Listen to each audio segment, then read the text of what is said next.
Today we have a second time guest. Welcome professional book blurb coach and creator of book Blurb Magic, Jessie Cunniffe. Hi, Yay! Sarah. So nice to be back. I'm excited for this episode. I know. Oh, I've been looking forward to this one a lot. Now, you've been on the show before, obviously, but can we hear a little bit about your book blurb business again? Any updates since we last talked? Yeah, well, I have a whole new service now. So one of the things that I was getting asked about a lot was, can you just look at my blurb and help me fix it? And if you're in the book Blurb Magic course, then in exchange for your honest feedback, I always give one free critique. But people were like, I want a critique for my second and third and fourth blurb, which is fantastic. And I know it can be really reassuring to have that kind of second set of eyes on it. So I've updated a couple of things. So inside Book Blurb Magic in the bonuses section, there are now 2 critique options. They're very affordable, like $20 and $30. So tier 1, you get a voice memo from me talking through the strengths and weaknesses of your blurb and a few suggestions for what I'd tweak. And if you want something more involved, you can also get the tier 2 critique, which is basically kind of like what we're going to do today, a screen share video of me talking through your blurb, making edits in real time. And I send you that video and I also send you the document with my tracked changes. So if you're in the Book Blurb Magic course, they are in there in the bonuses. You can access those straight away. If you are not in BBM or you want a more high touch experience, last month I opened up the one-to-one Blurb Audit, which has been so much fun because I just love talking to people face to face. And I don't think I was cut out to be a solopreneur. I like to talk to people. So in the one-to-one Blurb Audit, you basically just send me your blurb, and it doesn't have to be one that you've written. It can be a blurb that someone else wrote for your book and you're like, I want to fix this, but you do have to be interested in fixing it and putting in some legwork because it's a real collaborative experience. So I send over initial edits, then we hop on a Zoom call together for 30 minutes and brainstorm rewrites. You can ask me any questions you want to, and then you go away and do the rewriting process. You have unlimited access to me on Voxer for the duration, so you can voice note me or text me, and then I will give your blurb a final pass. So if you use the code Romance the Story, you get 10% off Book Blurb Magic, 10% off the one-to-one Blurb Audit. Or if you decide in the middle of the Blurb Audit that you're like, you know what, actually, Jessie, I don't want to do this, you can have it. Then you can just upgrade to the custom book blurb. And Romance the Story will get you 10% off that as well. So lots of fun things, lots of options, basically. I wanted to try and cover all bases, all stages of the blurb writing process. And I know that being an author can be kind of lonely, especially if you're self-publishing. And it's just helpful to be able to say, here's my blurb. Is it okay? What should we do? And I love critiquing blurbs. It's so fun. That's why I'm back here for a second time. Well, and I appreciate that you have all these really great options because, like you said, there are different types of stages of it. Like you said, sometimes I've heard of people who said like, yeah, I went through 3 different blurb writers until, Oh, yeah. I found a really good one or I found the blurb that worked for me and I'm very visual. So I love that fact that you have something that people can actually talk to you and have a visual piece to it. Cause that is for some reason, it just clicks in my brain when I see it visually. And I love getting that instant feedback from the author as well. I've done a couple of live workshops now as well. And it's really nice to be like, oh, what were you thinking when you wrote this line? That sounded really, really snarky, didn't it? I didn't mean it like that. What was going through your head? Talk me through it. I'm always very nice. I think it's really important in critiques to look at what is working well with the blurb as well. So if you ever come to me for a critique, it's not like I'm going to be like, this is bad and this needs to change and this is rubbish. It's always like, you know what? This is working really well. Next time you write a blurb, you should also do this, because I am really passionate about helping authors to learn the craft of blurb writing if that's something that they want to do. Totally here for the people who are like, nope, don't want to do it. I'm like that with my taxes. I'm like, no, nothing is going to make me interested in doing my taxes. So if nothing's going to interest you in writing you a blurb, then that's fine. But yeah, that's why I sort of created the one-to-one Blurb Audit package and that opportunity to work with me one-on-one, because I know that there are some authors out there who really want to kind of like level up their blurb craft and like have that conversation and be like, what am I doing well? What needs to change? And learn from that whole process of the rewrite. Like we received a couple of example blurbs to kind of go through today, and there are some really great pieces to those blurbs. So I asked listeners a couple of months ago if they would be willing to provide examples of blurbs that we could dissect and really get into for today's episode. Examples are super helpful for me, and being able to identify what worked and what could use a little tweak for a real example is like a great tool, like to show what's working for a blurb. We received 2 volunteer blurbs, one for women's fiction and one for a spicy romance. Which one would you like to start with? I'm going to start with the women's fiction one because we'll start with like that one's the more standard book blurb formula, I guess. Both of them, I think it's important to note, are written in third person POV. The women's fiction one was a first person POV book. Remember that you can always write a blurb in third person. It doesn't matter what point of view your actual book is in. You can always write a third person blurb. First person blurbs are only if your book is in first person, and they are trickier to write. So we're just going to go through 2 third person blurbs today and have a chat about them. I will share my screen for those of you watching the video. Okay, so I'll read through this blurb. Now, I usually in a blurb audit, obviously have direct access to the author and we're like chatting through it. So some of the suggestions I'll make will be kind of like educated guesses, but hopefully it will give you an idea of things to look out for and ways to change things. So let's get into this blurb. So the hook is, if you could go back in time and do it all over again, would you make the same choices, the same mistakes? Josie Gardner's life centered around 2 things, her amazing children and her burgeoning business. But when both are at risk of slipping through her fingers, a panic attack releases her grip on reality and the present. She wakes up in her teenage bedroom nearly 30 years into the past, where she is forced to relive her senior year of high school. Determined to get back to her own time, Josie makes a list of mistakes she has to fix this time around, hoping one will send her back to the present. But when faced with one choice from her past, to pursue her high school crush, Josie faces the real possibility of losing her children for good. First up, one of my favorite things about doing blurb critiques is just all the awesome stories that I hear. Like, you know, if I do like a 2-hour workshop, within that time, there's like 8 different stories. And I'm like, you guys are just, brains amaze me. I love this. It's giving me like Suddenly 30 vibes, but in reverse, and just, it's so fun. So I'm going to flick over to where I've kind of butchered it a little bit. And I'm going to walk you through everything that I've done. My first instinct looking at this blurb is that it was too short. And when I checked the word count, it was 148 words, which is in some ways super impressive. We want a blurb to sit somewhere between 150 words to 200. But often I find that 150 is the minimum. And if you're going below that, it usually means we're missing a few details. So the kind of sweet spot, I've actually bumped this one up to roughly, I think, about 190. So, and we just wanted a few more details. So my first feeling with this one was that the hook is just a little bit too long. Takes a little bit too long to get immersed in.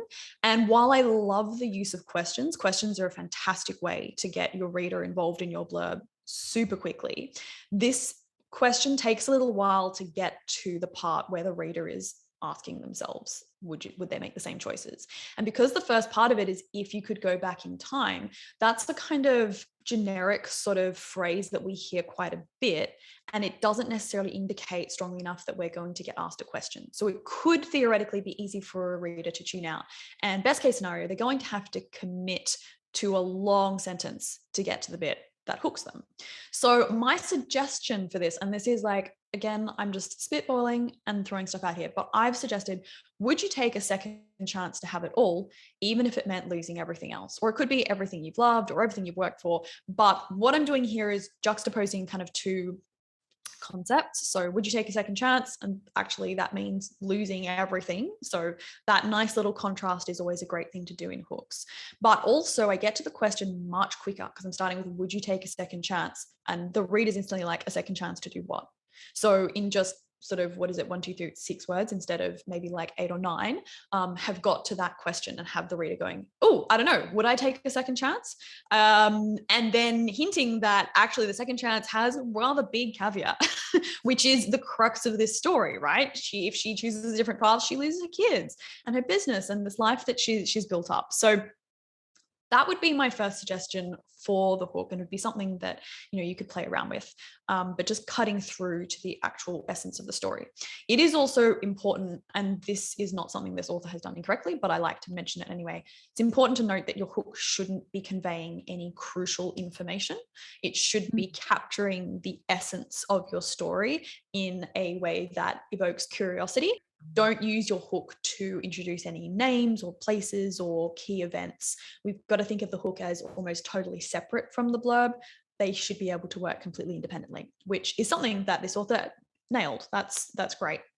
Well, and that's what I kind of loved with what you kind of redid with this, with kind of that opening question, because it's kind of the story promise that you've kind of recontextualized, but made it like I am immediately hooked in there and just like, ooh, I want to keep reading.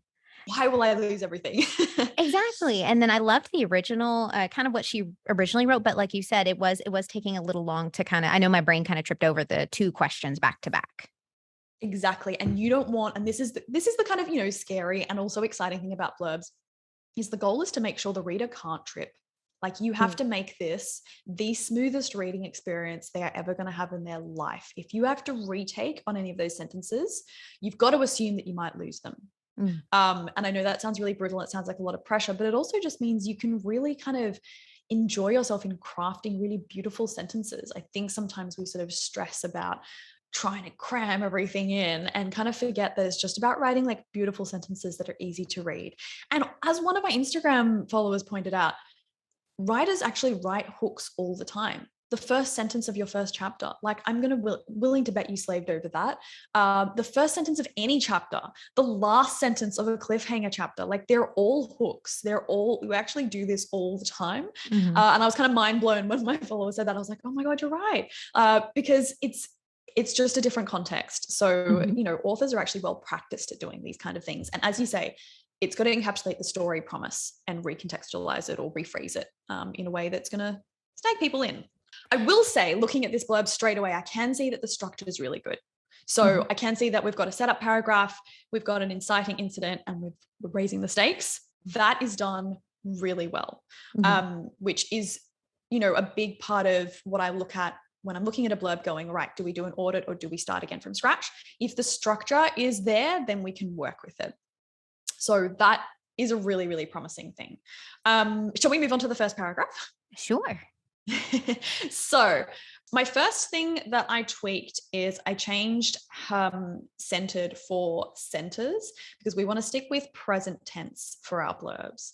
It just kind of situates our reader more immediately in the story. So I've said Josie Gardner's life centers around two things: her amazing children, etc., etc. Now, for the most part, this paragraph is great. It's a really nice, quick setup. It tells us everything we need to know. My question was, when both are at risk of slipping through her fingers, that could mean anything from the fact she's like a super controlling person who just doesn't want her kids to grow up, or like a nasty ex who's literally like taking her children away from her, or, you know, someone who's got it in for her business. Like, there's too much scope within that statement for us to care enough or like know the seriousness of the situation. I love the second bit of that sentence. I love panic attack releases her grip on reality and the present. Awesome. Love that so much. But I think just before that, we need a little bit of detail that tells us exactly what the risk is. And that's not going to be a spoiler, because this is happening in the first act of your story. That is all, like, you know, free to use for your blurb. I'm not saying we need a whole extra sentence. I still want this to just be one sentence, ideally. But I would like to know just very quickly what's threatening her kids, what's threatening her business, because then we know exactly what she stands to lose and how. And chances are, like, let's say if it is an ex coming back and there's a custody battle, that's something that's also relatable to people. People either know someone who's been through that or been through it themselves, or, you know, can just picture it. Whereas when we say both are at risk of slipping through our fingers, it's like, well, how? And how bad is it? I want to know how bad it is. I want to know exactly how bad it is. So that would be my main suggestion for that paragraph. How do you feel about that, Sarah? Is that something that occurred to you? Yeah, because I was the moment you said it, I'm like, oh, I know this story. I've actually read parts of it. So I knew Ah, exactly what she was talking about. But the fact that you interesting. didn't, yeah, it tells me like, oh, that makes sense. Someone who's reading it might just Mm, seem too vague for them. But yeah. you did mention, because we don't want to give too much away in the story, but something that happens in the first act is Yeah. okay to mention. I don't like to go by hard and fast rules. I've heard people say like the first 50 pages. And like, well, if you've written in a novella, that's most of your story. And if you've True. written a 50,000 word thing, they're like, it's going to be different again. So I don't like to go by hard and fast rules, but Mm. generally speaking, things that are happening in the first act are okay to reveal. I always take it on a case by case basis. But my Mm. feeling here would be, are you able to tell us why it's slipping through her fingers? Can you shed light on that? I'm curious now. Yes. Her and her husband are separated. They're going through a divorce. How is that threatening her business, or is it not her business that's threatened? It does say both are at risk, but Her business is not threatened. It's actually doing great, but I think she's kind of going through a midlife crisis. Or at least that yeah. isn't immediately clear of how her business is threatened, but it's more of the trajectory of her life that if she changes, she won't have the business probably. Mm. So, and that immediately gives me so much more information. I'm like, well, then we shouldn't be saying both are at risk, because that just makes it sound like she's going to lose her kids and she's going to lose her business. And Mm. that sounds like maybe that's not the story. So maybe it's that, when divorce proceedings take a turn for the worse, she starts losing her grip on reality. It threatens. I think we need to get something in here about it threatening this really lovely life that she's made for herself. It sounds like she's clearly happy. She's got two amazing children. She has a business that's doing really well. So I think what we really need to drive home here is that it's not just threatening one thing. It's actually threatening this whole thing that she's built up. And Mm. that then makes sense to us. Like, whoa, okay, well then obviously you lose your grip on reality. Like 100%, I can see that crisis happening. So that would be my main feedback for the first paragraph. It's not, is it a huge crime to leave it like that? Not at all. But we're just looking at ways to make this, to really sell that story. To me, that's underselling the story Mm. by not giving us that detail there. Now, interestingly, so this second paragraph where we jump into the inciting incident where she wakes up in her teenage bedroom, 30 years in the past. So the original paragraph just started with she wakes up in her teenage bedroom. And that's instantly a kind of no-go for me if we flick over to the original and imagine that we're skimming through. So you've got to assume that readers are not going to read your blurb in order all the way through. So if I jump from here to here and just start with she wakes up in her teenage bedroom, I'm going to go who, how, what, where's the context, right? If I change it to when Josie wakes up in her teenage bedroom 30 years in the past, we instantly have some context, even if we've skipped this first paragraph. So a rule that I like to make when I'm writing a blurb is that every paragraph should kind of make sense if you started there. Now, it's not going to make perfect sense. There's obviously details they're going to miss if they don't read your first paragraph. But the very beginning sentence, like if they were to just start reading, like if I started at paragraph 2, I'd still be interested because it's like, oh, Josie wakes up in her teenage bedroom 30 years in the past. That's interesting. But if it just says she wakes up in her teenage bedroom, I'm like, I don't know who. It's a really little thing, but I find that it's really effective in catching readers, because that could be the difference between someone who then gets hooked into that second paragraph and ends up reading the rest of your blurb, or who goes, I don't know what's going on here, I'm just going to click next. So it's all these tiny little things that we're trying to kind of, you're trying to be really clingy to the reader. Like, please don't go. This is a great paragraph. Read it. So that might seem like a really arbitrary change, but that's the very specific reason for doing it. Now, this paragraph also jumped out at me as a little bit too short. I got rid of things like nearly 30 years in the past just because I felt like that detail was cluttering up the page. It's fine to just say 30 years. We don't need to be super specific about it. Unless, of course, as the author, you have a huge problem with that. And like, if it's really important that it's only nearly 30 years, then by all means keep it in. But as a sort of blurb writer, just reading that, I was like, you know what? I think we can just say 30 years. That's fine. What I wanted to know from this paragraph is, what is the significance of her senior year of high school? And I don't mean that I need to know the spoiler, but I've suggested here the year that ... I don't know, is it like the year that broke her, or the year that, she had the biggest regret of her life? Or we just need to know why that might be significant. Obviously, I'm assuming that there is some perhaps like spoiler some big reason as to why she had to relive that year. So I'm not asking for that here. But from Josie's point of view, like when she thinks back on her senior year of high school, is she like, oh God, that's the year that, I almost kissed so-and-so, or, the year I gave up on blah. I think that just qualifies and makes much more interesting to know that she's gone back to that year.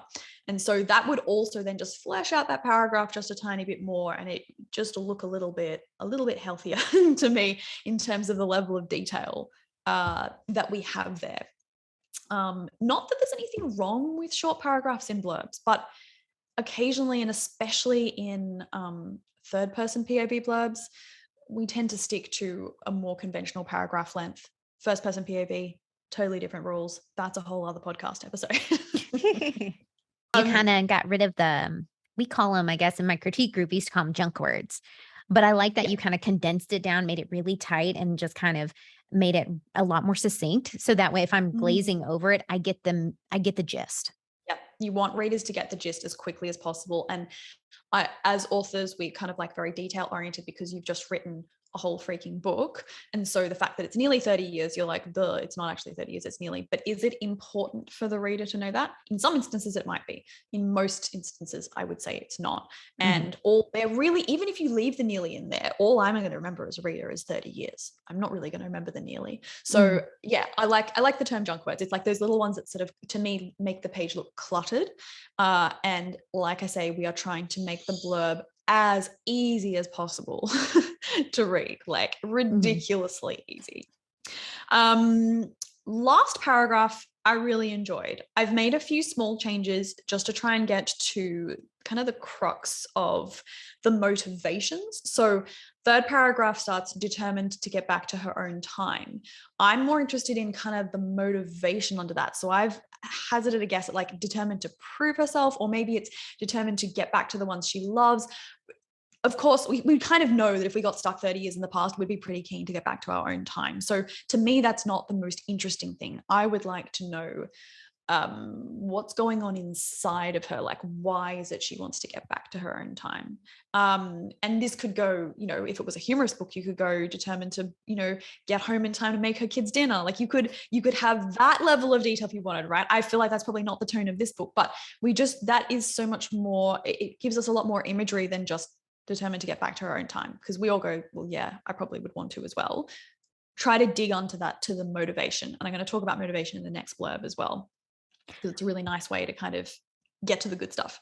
Well, and you did a great job, spot on, about like what the underlying motivation is. Cause like I said, I know the story. So like, yeah, Perfect. That's basically it. She kind of is wanting to do these things she hasn't done, and then kind of, get back, go back, but she really wants to do the things she meant to do. Like you might think you've written a rubbish blurb, but in actual fact, like I got that determined to prove herself from the way this blurb has been written. Like the author has actually steeped that in there somewhere. Like that's the feeling. The character's been portrayed strongly enough that was my first guess, that was my feeling. And I'm really glad that I was right, because it sort of confirmed my suspicion that actually there is a lot of good characterization in this blurb. It's just sometimes about actually stating it and using it, rather than I think as authors we sometimes get into I just have to tell the story at this surface level. It's not a time for deep emotion, and actually we do want to know the character motivations, and you can put those in there in a really small way that goes a long way, I feel. Because already for me, and I don't know how like you're reading it, Sarah, but I feel like determined to prove herself instantly makes me relate to her more. I don't know. What do you think? Oh, absolutely. I mean, I think we all would, if we had a chance, go back, try to prove yourself in one way or another, right? Yeah, So. Absolutely. So, and then I did like some very minor kind of clarity edits, in the hope that I've put one good deed. Good deed is not quite sitting right with me, but you sort of get the sentiment. I'm sure the author can sort of play with that and come up with something else, but we'll send her back to the present, because it's kind of like she's trying to get it right. So she's going to fix something, in the hope that like there's that one thing, that one piece of the jigsaw puzzle that will fall into place, and she'll be like, oh, I'm allowed to go back to the present now.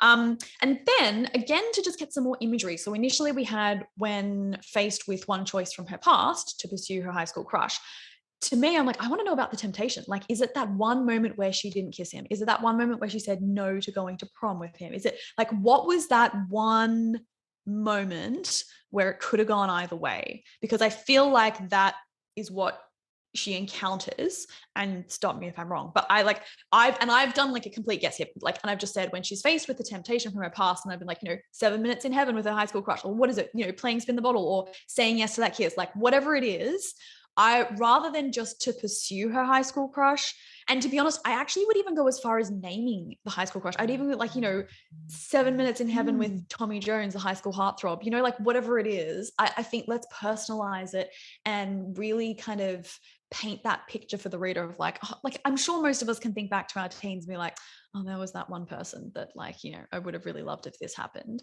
That's the moment she's encountering, and she's getting that chance to go back there. And I think most of us can relate with like, yeah, I really wish I'd just gone for it. So I would really like to know more about that moment. And I don't know if like, can you shed some light on that? Is there that moment in that book? Yes, there is that moment with her high school crush. But would it be giving too much away if you stated it in the blurb, or no? I don't think so, because it's like we don't know what she does for a start. That's fair. Yeah, and I think you don't have to go into like every gritty detail. Like I say, it could be saying yes to the prom date. Like we don't actually know too much from that. That's true, and you can make it kind of vague, because I was thinking, like, saying it explicitly, but you could say, like, he takes a shot, or her high school her high school crush, it takes a chance on her or something like that. Something a little more vague, but to say yes when high school crush takes a chance on her. That would be great. Yes. That would be great. So I think I just wanted like a little bit more of imagery there. And then this last sentence about the real possibility of losing her children for good, like that's really hard hitting in one way, but I also feel like there's so much more at stake than, and this sounds terrible, than just her children. Of course, her children are incredibly important, but it is actually her whole life we're talking about. Like, yes, her kids are obviously incredibly important to her, but it's like, she's going through this divorce. She's made certain life choices, but she's made a go of it. And now, I think when we go through difficult things and we make a go of it, there's always that little thing in the back of our mind that's like, oh, what if, or could it have actually been better? And she's encountering that in a very real way, and getting the opportunity to make a choice between like, I'm going to choose the better option, or actually, you know what, I've made something of this and I'm proud of it and I love it. So I actually sort of was thinking that sentence almost felt a bit spoilery for me. Losing her children for good, even though you could take a pretty good guess at being like, well, then she'll lose everything. But I think it needs to be faced the real possibility of like losing the life she's built, or like, I just want something in there that I suppose is a little more general, but still really hard hitting. And I'd have to know more about the book to kind of give a possible line there. But essentially, I wouldn't focus on the children. I think the focus has to be like, she will lose everything, and maybe that's a bad thing, because even though she's dealt with a whole lot of rubbish situations, what she actually has is great. And that would then sort of hark back to the hook, right, where we've got, would you take a second chance even if it meant losing everything? So that's where I sort of wanted that paragraph to end up. And I think it would just hit home a little bit more. It's funny, so much of the time with blurbs, it's about the right details. I realize I've been like, it needs more detail, and then I'm like, cut that detail out. It's about the right details, and I hope that you and your listeners can kind of hear the choices that I'm making as I go through, and how they kind of stack up against each other. The last thing I was going to say with this blurb is that I really wanted a final like punchline at the end. Like that is a really strong ending to that paragraph, but I actually think we could sort of reinforce thing. And also for our skim readers who might just go and hit the bottom line, it's almost like an end hook, if you will. And so I've kind of done something like, most of us would kill for a do-over of our teenage years, but what if our worst mistakes led to our happily ever afters? So I think that just kind of drives home the point of the whole story again, and somebody sort of skimming through the blurb can kind of get to that point and go, yep, this sounds like a great story. And of course, follow it with a call to action. If you're on Amazon or whatever, scroll up, click buy now to blah, blah, blah, blah. Never forget that we want to send readers somewhere once we get to the end of the blurb. But like I say, you'll notice that I actually haven't, and this is a really good sign, I haven't actually scrambled the order of this blurb at all. The structure is spot on. And that is something I teach in Book Blurb Magic, and something that's just so important to get right. Because if you have the structure wrong, you're just going to be fighting against it the whole way. And if you've written your blurb, rewritten it like 20 times, chances are the structure is incorrect. So like, well done to this author for the structure, because honestly, I would say hopefully these suggestions have been helpful. And if they go away and have a play with it, it's just going to be a matter of like slotting those things in rather than, ripping the guts of it out and starting again. No, and that's perfectly fair, because it's very much structured a lot like her book is. So like it's a really, like, we have like you said, the kind of the story promise, the inciting incident, a little bit of characterization in there, and then kind of that dark moment, or kind of like the third act kind of going into it, what's at risk, that buildup of what's at risk. And then you kind of end it with that nice question. I was going to ask, is it okay to start and end with a question? Is that okay in a blurb? I have no problem with it at all. Yeah. You could, if it bothered you, again, I think it's a bit of a personal preference. I don't think there's any, like, the blurb gods are going to descend and be like, your book will not sell. But I see what you're saying. And if it bothered you, then I guess you could say, but maybe our worst mistakes lead to our happily ever afters. You could turn it into a statement instead of a question. So perfect. I think that one comes down more to personal preference. And I certainly wouldn't overdo the questions, especially if it's quite dramatic. If it's starting to feel like overkill, just change it into a statement. Nice. Okay. Yeah. No, I was just curious, because I do like that you kind of started and ended with a question. That was really cool. But I've seen a couple of blurbs out there where they do ask several questions within the blurb, but I want answers now. Well, and that's the thing. And I think one reason I think this one works so well with two questions is because the main character is asking a lot of questions. She's being asked a question her whole entire life. And so you've got to consider the focus and the vibe of your book. I always come back to the vibe of the book. So I think in this specific instance, I personally feel it works really well. As you say, I wouldn't be asking questions outside of the hook or the punchline. Like, there should not be questions in the body of the blurb, really. I've done it in first person POV blurbs, which again, whole other ball game. But in third person, it just, trying to think of examples now. I'm sure, look, I always break my own rules sooner or later. So I'm sure there's one where I've done it, and if it works, it works. That's the other thing. And I don't like to stick, if you've been through Book Blurb Magic, there's like that framework and that formula, but there's room to move within it. And I've had so many students kind of like, break the rules once they know them, and then it works really well. I read blurbs in the bookstore that are getting more and more innovative every day, and I'm like, this is fantastic. It's becoming less formulaic, and that's a good thing.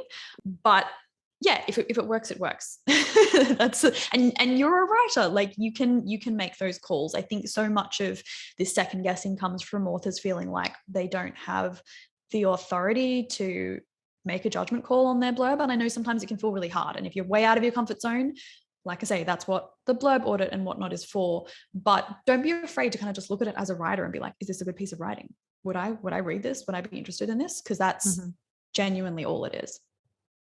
Well, and I think you got the essence of the story down for sure, because I am familiar with the story. So I think you nailed it. I mean, I would definitely, I've read it anyway, but I'd read it again. Fabulous. I'm so glad and that's my favorite part of the job, is actually just honing in and finding that one thing. Let's have a look at the spicy one. And this one is going to look totally different because I made far fewer markups, but it's kind of more conceptual things I want to talk about with this one, I guess, because lots of things about this blurb are really great, really fun, great turns of phrase. This author has fit a lot of information into a few words really well. So I have a lot of praise for this blurb, but then there's a few things that I think we could fix. So I'll read this one out and then we'll go through it. So our hook is, he's the king of giving orgasms. She's never come with a man. When wealthy playboy bachelor Jack meets Sarah post-quickie with a colleague in an empty condo, he realizes her drive and lust for life are a match for his. A much younger agent at his real estate brokerage, she is way off limits, but he can't get her out of his mind. And when Jack wants something, nothing will get in his way. One smoking hot illicit office hookup leads to plenty more risky liaisons at open houses and public places. Sex with Jack is a revelation, and Sarah can't resist the lure of orgasms on tap, even if she's joined to the Jack Gordon bedpost notching club at her brokerage, something she swore to avoid. They both insist it's a no strings thing, nothing more than a fling. But when a tough property sale forces them to work together, they grow closer and closer. He's convinced it's destiny. Sarah's not so naive as to fall for a womanizer. Jack has until the sale goes through to close the toughest deal of his life, to convince Sarah they belong together. So much. I love how fun the language is in this. I love how spicy it is. This one is a third person POV book, I believe, from memory. I love the setup paragraph. I love the development of this blurb. I actually mostly want to talk about the beginning and the end of it. So let's go up to our hook again. Hooks always cause problems. So on the face of it, like I really love the kind of sentiment and the contrast in this hook. But what we have here is actually two separate and fairly unrelated statements. So he's the king of giving orgasms. She's never come with a man. So you have two choices here. Either you rewrite the hook or you add a third statement that draws those two things together. So because, and that would be a standard sort of like, 3-sentence hook. So you've got a sentence about him, a sentence about her, and a sentence where you pull the two of them together. That's not always easy to do. I actually was writing a hook for a client last month, and I loved the first, I knew it was going to be like a 3-sentence hook. I loved the first 2 sentences. She loved the first 2 sentences. We could not settle on a sentence that drew the two together. Sometimes it's almost impossible to draw together 2 sentences. Even if you're like, well, but that's my character and that's my character. Sometimes they don't actually meld really well. So if that's happening, I do want to say it's okay to let it go, because sometimes that's just what happens. I had an alternative hook for this, and it's not perfect, but you'll get the kind of gist, which is I've said she needs a specialist, he needs a challenge. Now, specialist is not a great word. This is something I've just kind of thrown off the top of my head. But what I'm getting at here is that I want to cut to the motivation behind this hook. So he's really experienced. She's very unsatisfied. The actual motivation here is like she needs someone who knows what he's doing. She needs an expert. Maybe it means she needs an expert. I don't know. And he's kind of up for the challenge. Like he loves this feisty woman who clearly is very enthusiastic in bed and loving their liaisons. So I think this hook personally would be more effective if we actually cut to the motivations below those two things rather than just stating the facts. Facts make for slightly boring hooks generally. Remember that a hook's job is not to relay important information. And I feel like this hook is kind of doing that, because if I didn't read that hook, if I skipped the hook, and depending on how your book cover's formatted and all the rest of it, you might get someone who skips past that hook and just goes to the blurb proper. I'm actually not going to know that. All I'm going to know from reading the blurb is that, she can't resist him, which is fine. But I think it's a bit too factual, this hook. So I would go with something that cuts to the core of it, which is what each of them actually need. How does that feel for you? I'm curious as to your reaction after those two options. I like, and I see where you're going, because like what they need, what each of them needs, like you said, she needs like an expert, he needs a challenge, and where they could both get that from each other, where they can find that within each other. I do like the hook, the original hook, but I do see where there's a little bit of a disconnect there. Yeah. And so I think that hook the original hook could actually work really well if we can get a third sentence that pulls it together. Exactly. And potentially has some kind of sexual innuendo in it, some kind of pun. There's lots of fun things. This is kind of like why I love spicy blurbs. There's so many fun things that you can do, so many puns. And I do love the the real estate kind of theme that we've got going through here with the final line in the blurb. That's brilliant. I love a good theme in a blurb. If you've got, like I love writing firefighter blurbs because there's just so many fire related puns that you can do. Sparks fly, lightning fire, like it's, it's super hot. Like it's hilarious. And you can go overboard. And obviously if your book's humorous, then you can have loads of fun. But it can be quite effective to have a little bit of themed language through there. Now, the setup paragraph of this blurb is awesome. I love that in the first sentence, we learn that who Jack is, how he meets Sarah, and how he feels about her. So wealthy Playboy bachelor Jack meets Sarah, post-quickie with a colleague in an empty condo. He realizes her drive and lust for life are a match for his. Brilliant. I don't even know if it's a criticism, but my only comment on this would be that generally speaking, I like to introduce characters by their full name first name, last name. And when I'm doing that, I like to introduce one character in paragraph one character in paragraph two. However, with this one, I actually really like the kind of casual Jack meets Sarah. It's actually working for me. So in this instance, I probably wouldn't change it. I quite like it. And I think it suits the spontaneous nature of their relationship, I feel. It's just kind of like it keeps it casual, which is what this whole story is kind of about, right? They're trying to keep it casual. So actually, I think it actually works.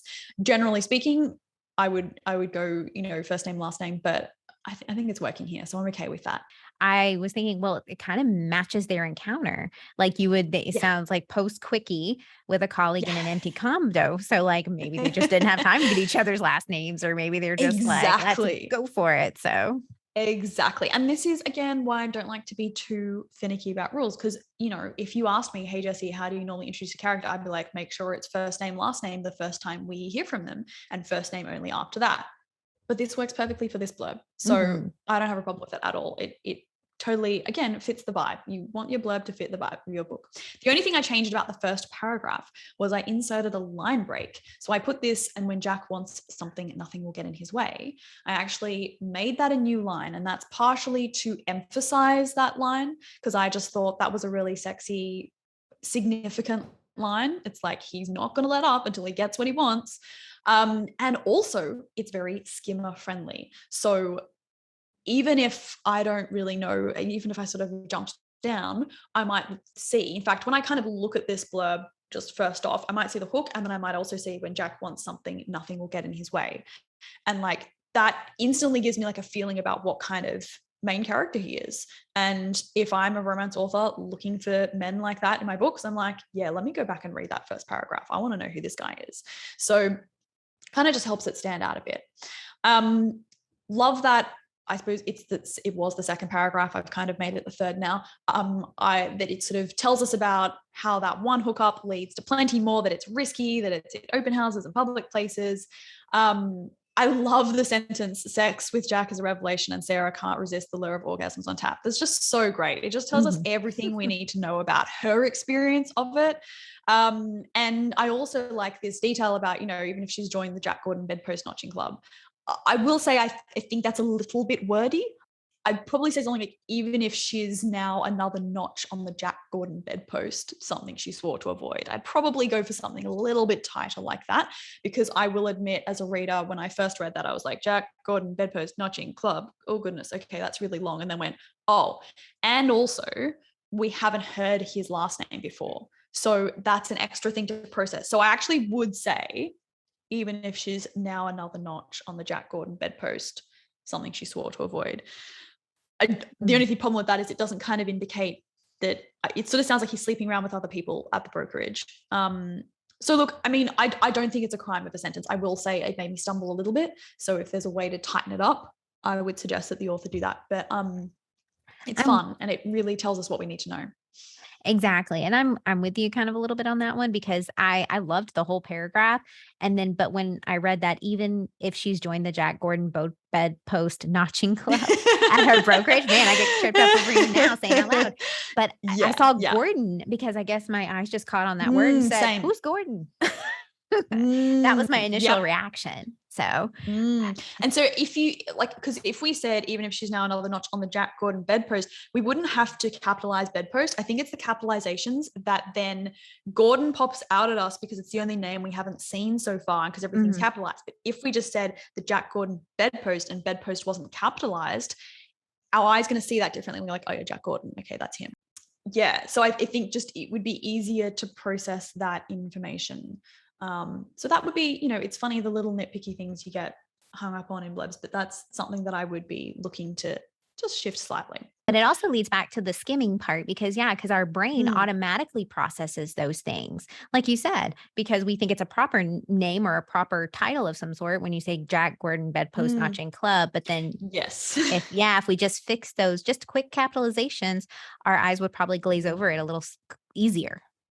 Yeah, absolutely. Absolutely. So that would be the only thing I would change in that paragraph. Otherwise, it's really, really fun. Where this blurb kind of fell flat for me was the last paragraph. And the exact reason why is that we've had all this fabulous imagery and we've heard a lot about how the characters are feeling in these first few paragraphs. And then third paragraph, flip the switch, and all of a sudden we're just being told how things are. So they both insist it's a no strings thing, nothing more than a fling. But when a tough property sale forces them to work together, they grow closer and closer. And this often happens. I can sort of almost hear the author panicking, going, okay, I've got to get all the rest of the details into this last paragraph. Go, go, go, go, go. And we lose that immersive sort of feeling. So there's a few ways to kind of go with this paragraph, but I want to know, so it says they both insist it's a no strings thing, but I want to know what's actually going on. So who said it first? Who said it's a no strings thing first? Who's more insistent about it? It sounds to me like it might be Sarah, because she's like, he's a womanizer. Nuh-uh, not happening. But I actually think, so we've finished with Sarah in that previous paragraph. So the last thing we've sort of read is something she swore to avoid. I think we could start the final paragraph with, Sarah is insistent this is nothing more than a fling, or Sarah is not letting this be any more than a fling. Like I really want to hear sort of from her. And then I think, I've sort of suggested a little reword, with the Sarah's not so naive as to fall for a womanizer, but Jack is proving very persuasive. Like, I feel like we need that sentiment in there more so than anything else. We know how they are feeling, but it can't last, or, even something, I don't know how she feels as a character, but I'm getting the feeling that maybe she's like, you can't have good sex and like a proper relationship. Like, what? They don't come together. Like, no pun intended there, but I feel like there's something in there that we could explore a little bit more in terms of, I want to hear it from the character's point of view, because we've already heard, Jack realizes her drive and lust for life are a match for his. Sex with Jack is a revelation.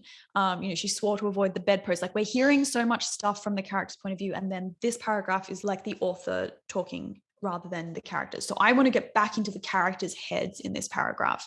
I think the information in the paragraph is spot on. Like, you were telling us what we need to know. That's brilliant. And again, the structure of this blurb is awesome. I'm really kind of privately hoping both of these people used my free cheat sheet, because I'm like, this looks like my structure. I'm hoping that's the case. But yeah, and so I think the information in here is perfect, but we want the characters' voices. The other thing that I don't love is, when a tough property sale forces them to work together, they grow closer and closer.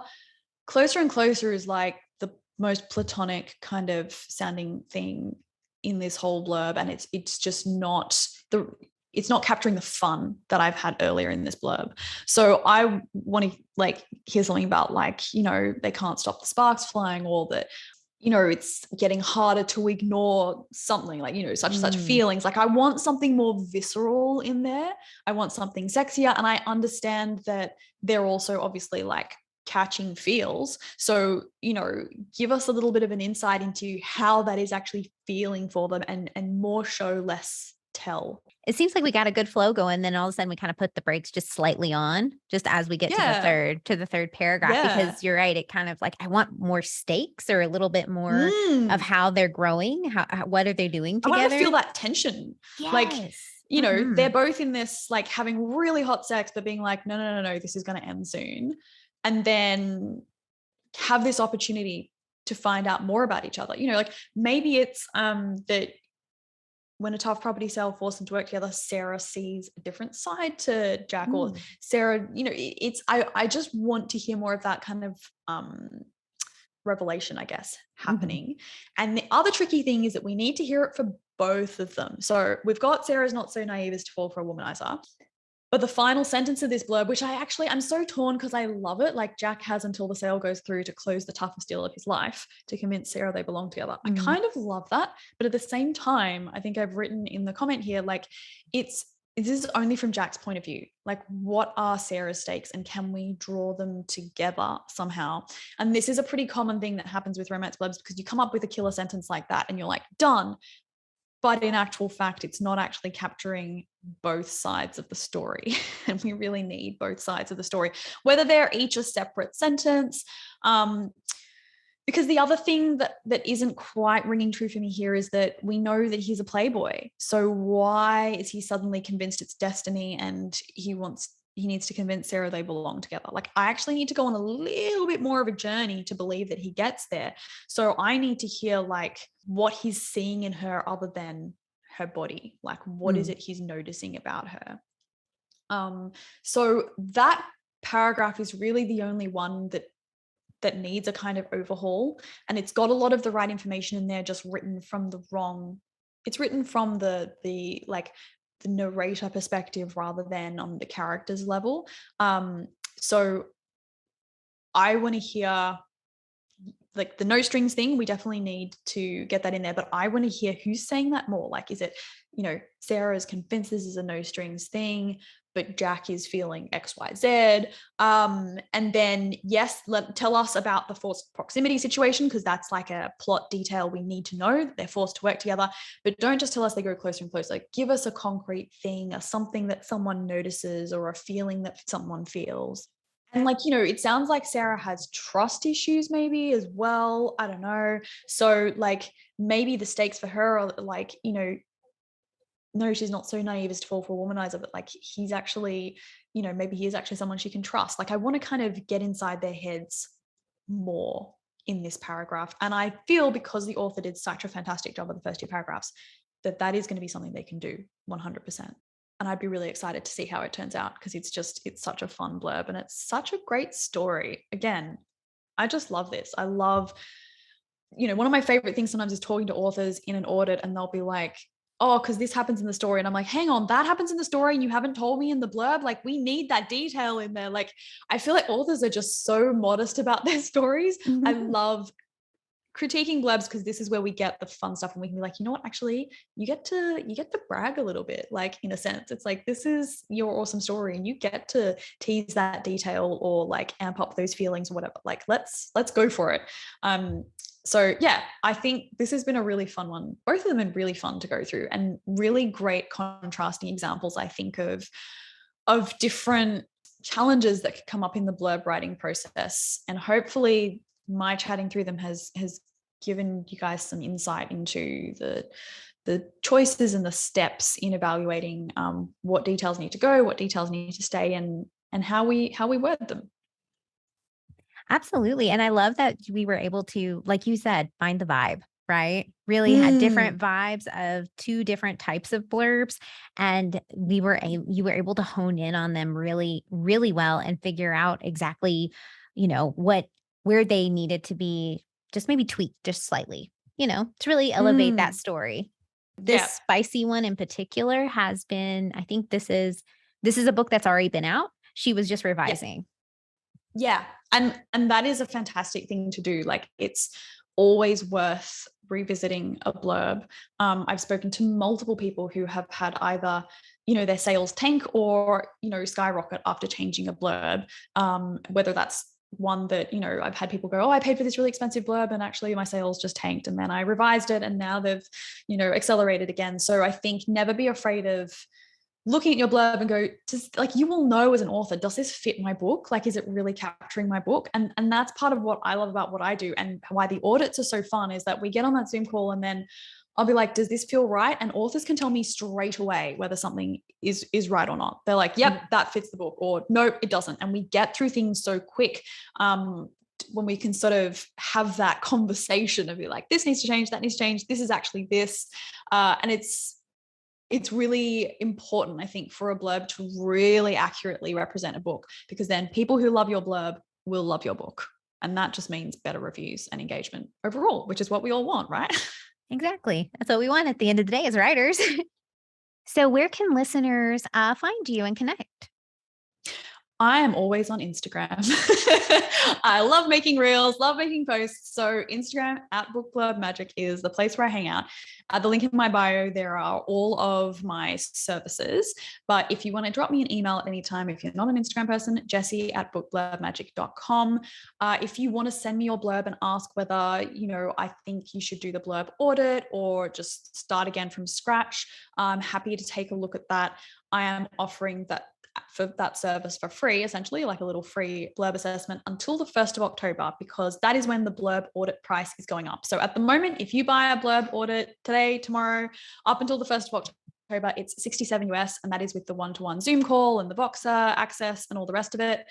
It's going up to $97 on October the 1st, because I've only been doing them for about a month as like a tester, and I've realized exactly how much time and effort is going into them, and also that they are providing really fantastic results for people. We've expanded some of the offerings and things that you get inside that package. So it's basically being up-leveled on the 1st. If you purchase this week, you will get it for $67.